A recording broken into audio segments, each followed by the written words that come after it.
नमस्कार, जय श्री कृष्ण। स्वागत है आप सभी का मेरे एचएस भारद्वाज यूट्यूब चैनल पर।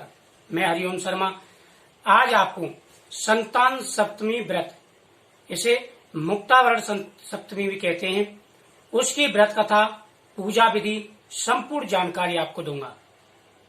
कथा को पूरा सुने, कथा सुनने का बड़ा महत्व है इसका, और पूजा विधि भी समझे।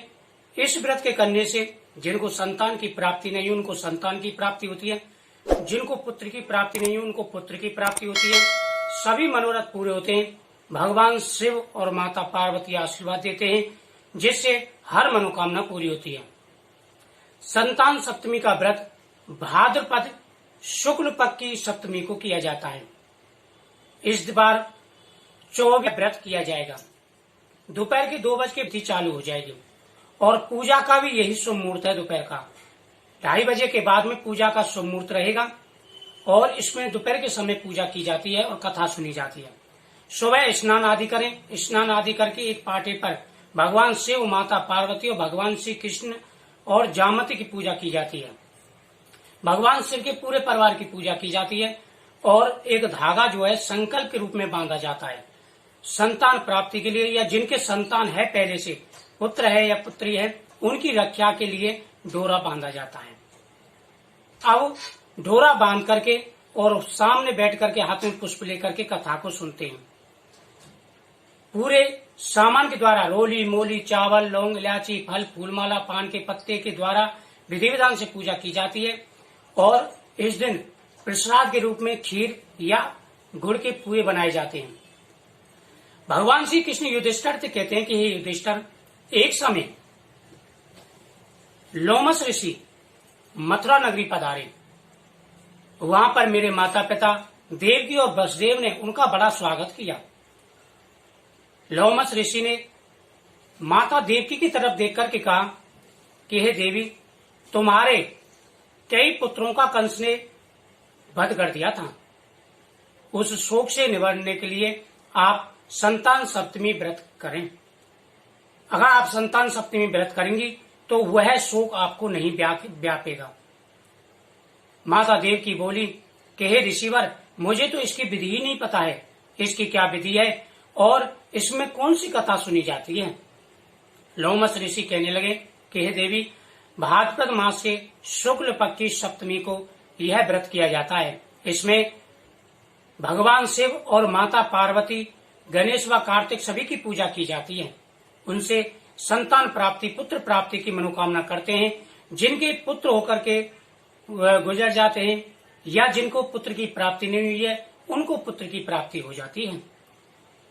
एक समय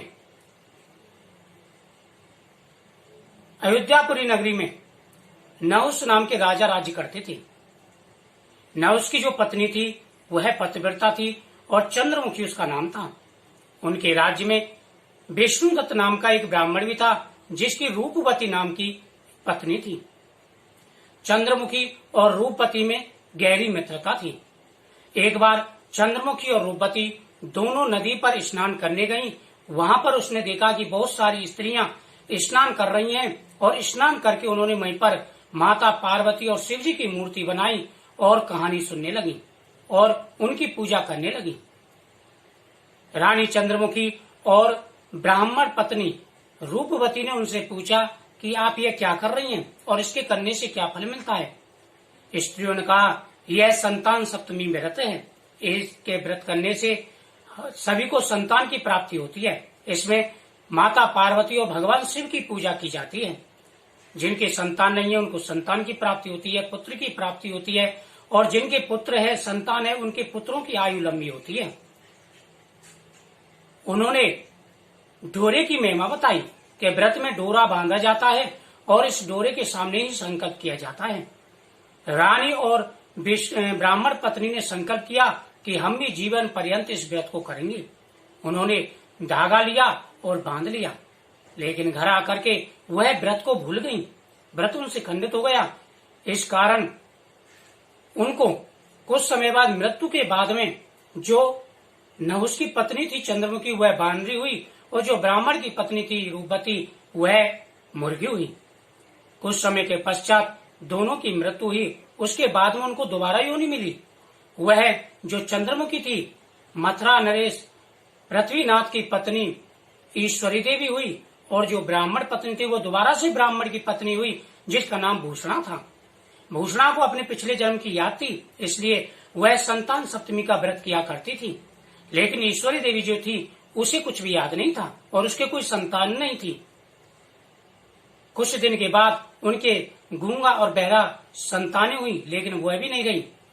कुछ समय के बाद भूषणा रानी ईश्वरी देवी को सांत्वना देने के लिए आई, तो ईश्वरी देवी को ईर्षा हुई। उसने उनके पुत्रों को अपने घर भोजन के लिए बुलाया। जब उनके पुत्र भूषणा देवी के पुत्र वहां पर आए तो उसने उनका अहित करने के लिए काफी प्रयास किया, लेकिन वह उनका अहित नहीं कर पाई। उसने कई बार प्रयास किया, लेकिन वह उनका अहित फ्री नहीं कर पाई। ईश्वरी देवी को बड़ा आश्चर्य हुआ। उसने कहा कि मैंने बड़ा प्रयत्न किया है और अपने सैनिकों के द्वारा भी इनका अहित करने के लिए कहा है, लेकिन फिर भी इनका कुछ भी नहीं बिगड़ा। इसका क्या कारण है? उसने भूषणा को बुलाया और उससे क्षमा याचना मांगी और उसने उसका अपराध भी बताया। भूषणा बोली कि हे देवी, क्या तुम्हें पिछले जन्म की याद नहीं है? हम पिछले जन्म में क्या थे? उन्होंने कहा कि मुझे याद नहीं है। उन्होंने कहा कि तुम नहुष राजा की पत्नी चंद्रमुखी थी और मैं रूपवती थी ब्राह्मण पत्नी। हमसे व्रत खंडित हो गया था, इस कारण हमने अनेकों पशु योनियों में जन्म लिया, उसके बाद में यह जन्म पाया है। मुझे पिछले जन्म का याद है, इसलिए मैं संतान सप्तमी व्रत करती हूँ।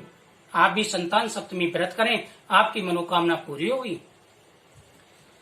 रानी ईश्वरी देवी ने संपूर्ण विधि पूछी और उन्होंने कहा इस प्रकार से पूजा करनी चाहिए। इस दिन भगवान शिव, माता पार्वती, गणेश, कार्तिकेय जी की पूजा के साथ साथ में भगवान कृष्ण, जाम्बती और साम्य आदि की पूजा की जाती है। उनसे संतान प्राप्ति के लिए प्रार्थना की जाती है। रानी ने संपूर्ण विधि सुनी। संपूर्ण विधि सुनने के बाद में यह व्रत किया। इस व्रत के करने से रानी के 8 पुत्र हुए और 8 स्वस्थ थे। भूषणा के पहले ही पुत्र हो चुके थे, तो पुत्र की मनोकामना जो थी भगवान शिव जी की कृपा से उनकी पूरी हुई और उसके बाद में जीवन पर्यंत उन्होंने ये व्रत किया। यह व्रत बहुत ही पवित्र है। इस दिन झूठ नहीं बोलना चाहिए। इस दिन लहसुन प्याज आदि का प्रयोग नहीं करना चाहिए। घर में शुद्धता रखनी चाहिए और पूरे दिन ओम नमः शिवाय या ओम नमो भगवते वासुदेवाय दोनों मंत्रों का जाप करना चाहिए। इससे हर मनोकामना पूरी होती है और संतान की रक्षा होती है। तो यह संतान सप्तमी व्रत था।